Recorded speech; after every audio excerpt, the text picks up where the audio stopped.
Olá! Hoje a gente vai fazer uma verdadeira viagem no tempo para entender como a máquina do governo chegou até aqui. É uma história aí tanto, viu? Sobre poder, sobre regras e, no fundo, sobre como encontrar um jeito melhor de servir a todo mundo. Pois é, quem nunca teve essa sensação, né? Parece uma coisa meio esquizofrênica. Mas essa confusão não é por acaso, não. Ela é, na verdade, o resultado de séculos e séculos de mudanças. Cada novo modelo de administração que surgia tentava consertar os problemas do anterior, mas acabava deixando sua própria marquinha ali. Para a gente entender como chegamos nessa mistura toda, precisamos voltar lá para o ponto de partida.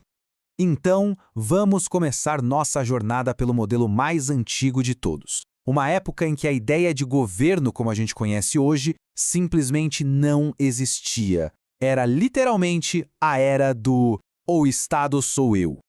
Essa frase é emblemática, né? Atribuída ao rei Sol, Luís XIV da França, ela resume perfeitamente o primeiro modelo que vamos analisar, o patrimonialismo.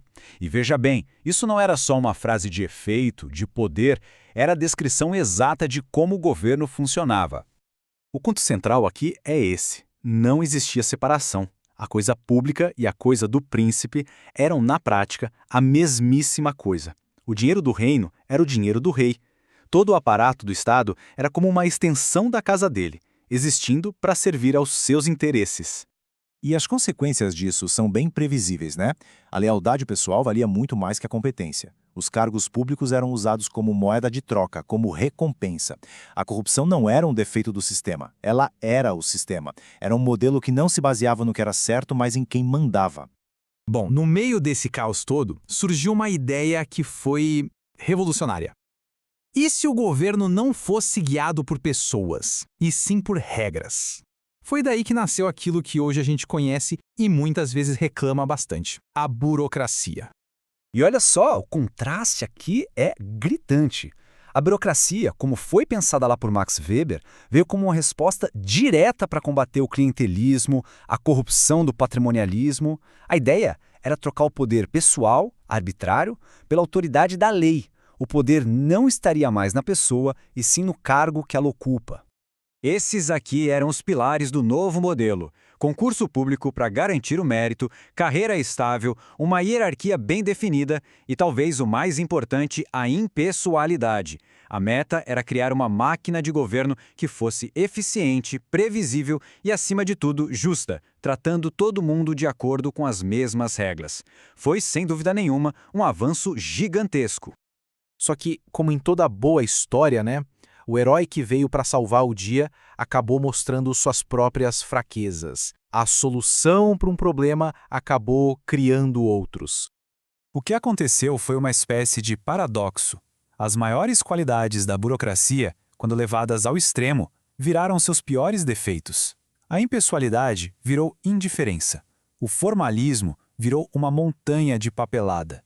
E o apego às regras ficou tão grande que seguir o processo virou mais importante do que entregar o resultado.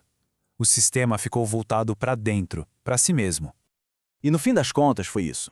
O foco excessivo nos meios, nos processos, nos formulários, nas regras, fez com que a administração perdesse de vista o seu verdadeiro objetivo: gerar resultados para a sociedade. E foi exatamente essa crise, essa desconexão que preparou o terreno para a próxima grande virada. Aí, olhando para o setor privado, que parecia bem mais ágil, mais eficiente, surge um novo modelo: a administração gerencial. A ideia era basicamente injetar uma dose de gestão, de mentalidade de empresa, no setor público. A grande virada de chave está aqui. O modelo burocrático partia da desconfiança, então ele controlava cada passo do caminho antes de qualquer coisa acontecer. Já o modelo gerencial propõe o contrário. Vamos dar autonomia para o gestor, confiar nele e depois a gente cobra os resultados. É uma mudança crucial, do controle dos meios para o controle dos fins. E esses são os mandamentos da nova gestão pública. A palavra de ordem passa a ser resultado. O cidadão é visto como um cliente que precisa ter suas necessidades atendidas, a rigidez dá lugar à flexibilidade e a gestão fica mais descentralizada, mais próxima de quem realmente usa o serviço. Mas a história não acaba aí não. Mesmo o modelo gerencial continuou evoluindo. Com o tempo, ficou claro que tratar a pessoa que usa o serviço público apenas como um cliente, bem, não era o suficiente. Essa evolução veio em ondas. Primeiro, um foco quase obcecado em cortar custos. o cidadão era visto só como um pagador de impostos. Depois, a percepção mudou para a qualidade e o usuário virou um cliente que precisava ser satisfeito.